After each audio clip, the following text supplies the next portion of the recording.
Online Manipurgi numidangi pau miing tabiriba pumnamak puthoi laisrumna khurumjari ahanbada maroiba pau Bharat Leingakna thinba Punglon gi Matung Enna Kuki singna Jagoi Saduna Manipur Thugainaba Hotnarakpani landoluang Manipur mutpa yaroi haina khumong ekoibada laiba club sing amadi maira paibi lup sing apuna khusamna duna wakan mifam famagi thoram amang asi khumbong kaithelda pangthokre Phambaki wakan mifam aduda amukogi president nandoluang khumbong maira paibi gi president konjengmam guni leima khumbong maira paibi gi secretary khomdram imbemhal debi khumbong akoiba club kinarol sing amadi khumbong akoiba gi yamnaba ima ibel singna sarugya duna pangthokhi thoram aduga mari leinana amukogi president nandoluang na phongdokhibadi manipur gi apunbagi saktam thugainaba honariba asigi maramdi Bharat Leingakna China laiba kibadagini Bharat Leingakna yeiba Punglon gi Matung Enna Kuki singna Jagoi Sabani Loinana Kuki jo mayam pulaga Manipur Thugainaba Hotnarakliba ase Bharat Leingakna lalong sinbadagi ngambani China na hiram khudingmakta Bharat tagi chawkhotpa haibadu henkre suba nomba kanbadagi China na Bharat tagi thakwangna chawkhotpa laibak haibadu oiduna leire masina China na wangnongpok state singda Manungda Arunachal Pradesh ki lam fawba khopsilakpa fawba karisu haijaba ngamdre masigi mathakta awangnongpot state sing ase mongoloi frup oibana sakung sada chaksa yuthak China ga manai masina Bharat Leingakna awangnongpok ki state sing asi China da punkhikadra haibagi yamna chawna chingnaba leiri masigi mathakta Manipur da leiriba ningtam lalholup singna Bharat gi makhada leiroi haina Bharat tagi ningtamnabagi damakta lalhau khongjang jangsilakpa asida Bharat Leingak kok saba haibadu oiri maduna Manipur mache tana thugainaba Nagada mu insin Kukida mu insin tawduna honarakpani ahanbada Nagada insin badagi Greater Nagaland tanbagi akanba khongjang jangsilakpadagi hauji Naga lalholup NSCN IM ga ceasefire agreement tawnaduna leiriba asini Greater Nagaland semnabagi akanba ihau adudasu Manipur gi akanba saktam kaibi yaroi haiduna akanba ihau hauki loinana June 18 gi akanba laibak miyamgi ihaugi maram oiduna Manipur Thugainaba Hotnarakpa adu mai pakpa ngamkhide aduna housing Manipur Thugainaba Hotnariba ase mitop Kuki singnani masi Bharat Leingakna thoankhibani Manipur gi apunba ngamkhai manungdagi Nagagi amadi Kuki gi amadi maidegi haina ahum thokna thugairaga ikhoigi apunba saktam thugainaba Bharat Leingakna hotnai masi mai paklabadi Manipur soidana mutkhigani haina Bharat Leingakna khali maduna Manipur miyamna ngasi fawbada Manipur mutpa yaroi apunbagi saktam kaiba yaroi haiduna miyamna khongjang changsinduna lagliba sini haiki mahakna makha tana hai Manipur da tholiba chahi amaga tha taruk suraklaba lalasi Bharat sarkar na loisinaba hotnaba ngamdre lanasi loisinaba hotnabada achoba thodang lawnaba hotnabada DGP amadi security advisor lawthou haiduna kholaw lawriba se achumbani haukiba 2023 gi May gi tang 3 dagi lanasi hek tholakpaga Mathang numit me mari dahana police ki amadi CRPF ke choba fam paiduna leirambadagi thabaktagi pothaduna pencil fangduna leiraba mioi amada security advisor gi fam pisin ki masi Bharat Leingakna hana plan tawduna leiba mali masina takpani Manipur tholiba lana si thokringai gi mamangda Bharat Leingak amadi Kuki singa manaraga lana si thoknabagi maram silabra haibasi hairiba thawong sing asi nainarubadagi masa matomda thokjarakpani Manipur gi chief minister na Pairamba security advisor gi fam May 18 da lawthoklaga atopa amana pahan ki bahaibasi yamna lanba thawongni maduna hauji security advisor na mahaki sakti sizinaduna Manipur da lairiba central force sing da thawdaduna irang laksina bahona gadaba adu tawdre maduna lanasi nomagi kangkhalaktu misi mina thokpagi chang hengalakpani haiki mahakna makhata na hai Manipur gi tampaki lamda combing operation tawduna nongmai kaya fagaliba nongmai chama fabada nongmai Marfu taradi tampak takini madusu afaba makangi nongmai ni hari adubu chingda combing operation chathaba matamdadi Kuki militant singna hundoklamba sizinaba yadraba calling karaba nongmai khara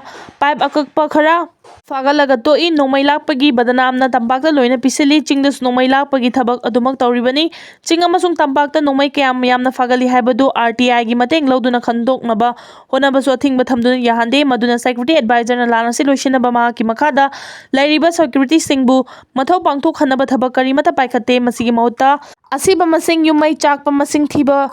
Bom kapsilakpagi rocket maintain tawraga Bharat sarkar na thaduna leire maram aduna Manipur miyamna Manipur thugaiba yaroi haibagi khongjang asi miyam punna changsin minaduna ireipang Manipur ga punma saktam kaidana bahona minaba mathau tai matau tawdraba security advisor amadi DGP lawthok handuna mathau masak khangba mioi singda famsing asi piduna Manipur tholiba lanasi loisina bahona minaba darkar tai haina phongdokhi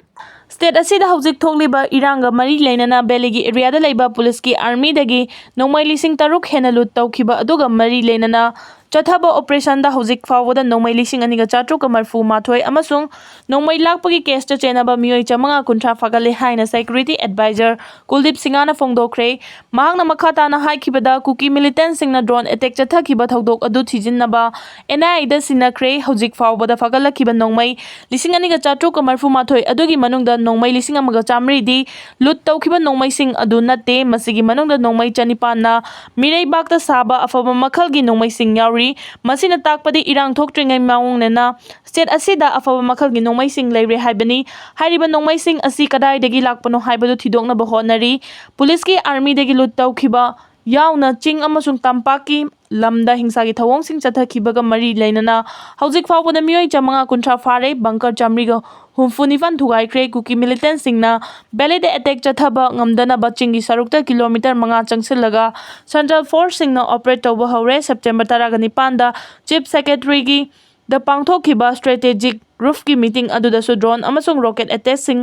mapung fana control tawnaba manung hanjinba area sing da militant sing chathok chasen gi intelligence input sing share tawnaduna maru fangna muthatnaba khangankre hairi Naga Hoho gi maikai dagi haukiba September 17 na Supreme Court na kumja 2021 gi December 4 da Nagalingi Oting the Naga Micham Singh Paktak na hatpagi thabak to chenaba Indian Army personnel kuntra gi mathakta criminal proceeding chathaba yahan khidaba while adubu akan mamong the yaning the fongdoragli India gi hingsa yaitamba law armed forces special power act of aspa 1958 ki marumda Naga miyam na puwa thangbangam daba miyot minai kaya Bharat lanmi gi makhuta mayok na duna lakli